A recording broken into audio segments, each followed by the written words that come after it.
Kingsley, welcome to the Marvel Cinematic Universe. Thank you. You are portraying Gravik, and I would love to hear, when you first started auditioning or hearing about the role, did you have any sense of what it was and what it was for?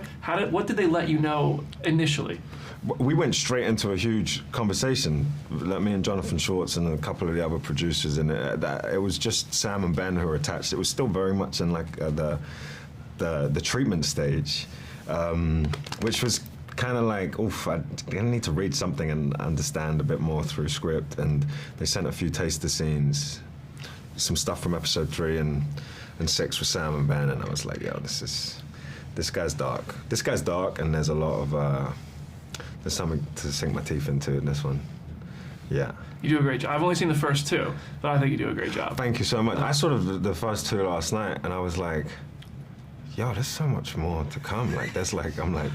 I was like, how are they going to do this in 6 episodes? There's so much story to tell. Yeah. I can't wait to see how you guys do it. Yeah. Who welcomed you? Like, was there a person from the Marvel family who kind of came to you, and whether it was advice or like, hey, welcome to the Marvel Universe? It was really Jonathan Schwartz was from the beginning. I spoke to Jonathan, and then we didn't really get going or meet Sam or Ben for another 6 or 7 months. So I came on really early, and it was a really collaborative process, and like I wasn't a producer or anything, but like lots of ideas about the writing, I'd send over ideas and stuff. So it felt really warm from the beginning, and they were really receptive. Because I always find the more you start digging into like one character, you start to kind of get an understanding of how to create a function that's going to be the most effective. So they were really open, and lots of things changed as we were going on. So I'd say Jonathan Schwartz and Brian Tucker and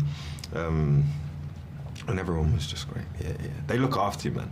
Marvel look after you. That's the one thing I'll say. I was like, yo, they look after your food, they look after your health, you know. That's awesome. It was great. And so I know when you guys filmed, I'm pretty sure when you got to set, there was Ant-Man was filming. I think so, yeah. Door. But they're all code names, so you know. I don't know. All the projects are called like these weird code names. And it's all a secret. It's all still, even when you're part of the family, they won't tell you anything. Yeah, that's exactly. amazing. That's unreal. There's a shot in the trailer that I haven't seen in an episode yet, but I'm curious. I'd love to hear what it was like to film something like this. There's a part where there's like 7 of you. 7, I think it was like at 25. least, maybe more. Yeah. So, what is it like to film that? Is that like a thing where they just have to reset, or are they kind of dropping you in there, filming you somewhere else? We shot the whole scene, and then at the end of the day, I just had to stand, and there were always 20-something people behind me, and then they just had X's on each one of the spots that the people were on, and I just had to go and stand on each of those spots while they put this sort of technology on you to do it, and then they go off and they do morphing and CGI and stuff that's beyond me. And so the one character is the real Gravik right there. There are other Skrulls becoming your character Gravik. There is one real Gravik who's a Skrull who his human form looks like you. Can you give me your introduction, your perspective? Who is Gravik? Who is he? I think that may be a spoiler because I think towards the end we get to find that out. Yeah, but who is he? Who is he to me? Sure. Thematically speaking, you know, with the thriller and who do you trust and all of that stuff, I was just like, here's a guy who like trusts no one at this point, and I was like, this is gonna be some dark exploration. Yeah.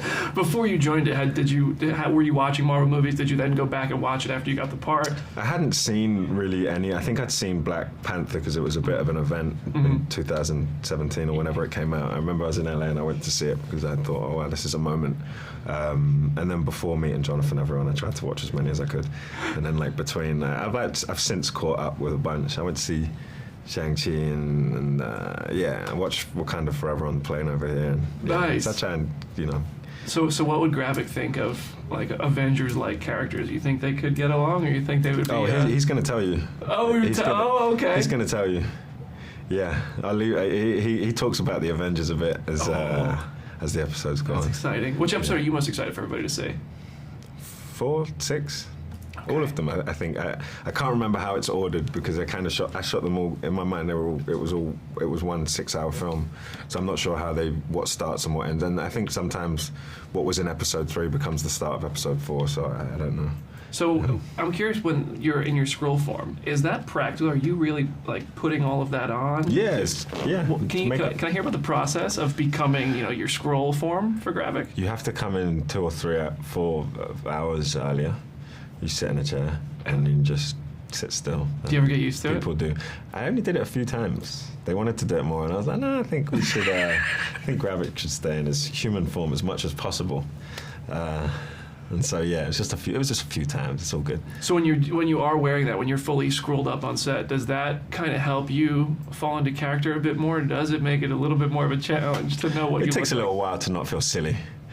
Yeah, but no, I spent most of the time playing Gravik in human form. So sure. Yeah. And you have a huge summer coming up, Secret Invasion and also Barbie. How do these two characters? I imagine being into Ken is completely different from being Gravik. So different. Yeah. It was like literally like a few weeks after we wrapped on this, we went on to Barbie, and I was like, yeah, this is a different vibe. Did you chop it up with Simu at all? Yeah. We worked a lot together. Nice. Yeah. Yeah, it's good fun. That's awesome, man. There's a lot of great people. Well, dude, I'm so thrilled that you're in the MCU. Your character, from what I've seen, is awesome to watch, and you're doing a great job. So thank you so much for talking with me about it. Thank you, bro.